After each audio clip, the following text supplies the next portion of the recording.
ബിജെപിയിലേക്ക് പോകുന്നതിൽ കോൺഗ്രസ് നേതാക്കൾക്ക് ഒരു ഉളുപ്പുമില്ലെന്ന് പിണറായി വിജയൻ. കോൺഗ്രസ് എന്നത് നാണം കെട്ട കൂട്ടരായി മാറിയെന്നും മുഖ്യമന്ത്രി കണ്ണൂരിൽ പറഞ്ഞു.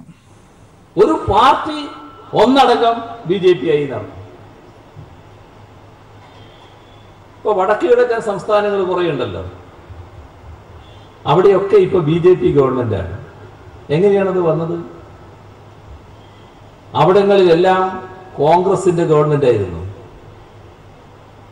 ആ ഗവൺമെന്റ് നിലനിൽക്കുമ്പോൾ തന്നെ അവര് മന്ത്രിമാരടക്കം മാറി ബി ജെ പിയിൽ ചേർന്നു. എന്നിട്ട് കോൺഗ്രസിന്റെ മന്ത്രിസഭ അതേ ഘട്ടത്തിൽ തന്നെ മാറി ബി ജെ പി മന്ത്രിസഭയായി. എന്തൊരു നാണം കെട്ട കൂട്ടരാണെന്ന് നോക്കണം. ബി ജെ പിയെ ഭരിക്കാൻ ഒരു ഉളുപ്പുമില്ലാലോ. ചുരുക്കത്തിൽ ഒന്നേ ഉള്ളൂ, നമ്മളൊരു പ്രതിനിധിയെ തെരഞ്ഞെടുത്ത് അയച്ചു,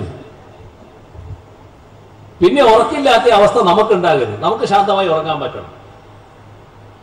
ഈ വോട്ട് ചെയ്ത വോട്ടർക്ക് ഞാൻ അർപ്പിച്ച വിശ്വാസം ഇയാള് നഷ്ടപ്പെടുത്തി കളിയോ എന്ന് ചിന്തിച്ച് വിഷമിക്കാനുള്ളവരുണ്ട്. അത്ര വിശ്വസ്തരായവരെ മാത്രമേ പാർലമെന്റിലേക്ക് അയക്കേണ്ടത്.